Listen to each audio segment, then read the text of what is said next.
இதெல்லாம் நமக்கு தேவையா ஆண்டவரே? சிக்கிய கமல்ஹாசன் கதையை முடித்த திமுக.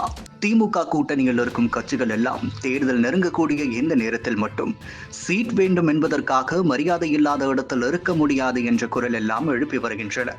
ஆனால் ஒரு மாநிலங்களவை உறுப்பினர் சீட்டை பெற்றுக்கொண்டு மொத்த கட்சியையும் அடகு வைத்து விட்டார் கமல்ஹாசன். திரைப்படத்தில் உலக நாயகன் பட்டம் பெற்ற கமல்ஹாசன் அரசியலில் பெரியதாக பெயர் சொல்லும் அளவுக்கு இல்லை என்பதே உண்மை.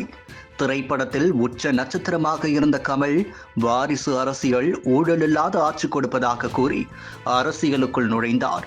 ஆனால் சினிமாவில் வாங்கிய பெயரை 1% கூட அரசியலில் வாங்கவில்லை. 2 ஆண்டுக்கு முன்னதாக கட்சி துவங்கிய விஜய்க்கு இன்று வரை அவரை சுற்றியே ஊடகம் செயல்பட்டு வருகிறது. அதற்கு மாறாக கமல்ஹாசன் அரசியலுக்கு வருகிறேன் என்ற அறிவிப்பிலிருந்து மாநிலங்களவை உறுப்பினர் வரை மக்கள் நீதி மய்யம் சந்தித்த ட்விஸ்டுகள் ஏராளம்.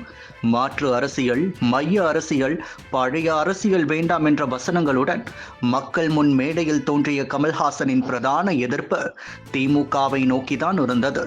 அப்படி இருந்த கமல் ஒரு தேர்தலை மட்டும் தனியாக சந்தித்த அவர் பெரும் தோல்வி அடைந்தார். எந்த ஒரு தொகுதியிலும் வெற்றியை பெற முடியவில்லை. துவண்டு போகாமல் அதே வேகத்துடன் செயல்படுகிறார் என எதிர்பார்த்த நிலையில் எதிர்பாராத விதமாக திமுகவுடன் கூட்டணி என்று அறிவித்தது பலருக்கும் ஆச்சரியத்தை கொடுத்து வந்தது. மாற்றத்தை ஏற்படுத்துவதற்காக மையத்தை துவங்கிய கமல்ஹாசன் மையத்தை மாயமாக்கியது மட்டும்தான் அரசியலில் அவர் செய்த சாதனையாக உள்ளது. முதல்வர் கனவோடு வந்த கமல் ஒரு தேர்தலில் தோல்வி அடைந்ததும் திமுக கூட்டணியில் இணைந்து தனது நிர்வாகிகளை இழந்தார். குறிப்பாக பாராளுமன்ற தேர்தலில் போட்டியிடாமல் திமுக எம்பிக்களுக்கு பிரச்சாரம் செய்து மாநிலங்களவை உறுப்பினர் பொறுப்பை வாங்கிவிட்டு சென்றார். இப்போது 2026 சட்டமன்ற தேர்தல் களம் பரபரப்பை ஏற்படுத்தி வரும் நேரத்தில் மக்கள் நீதி மய்யம் போட்டியிடுமா?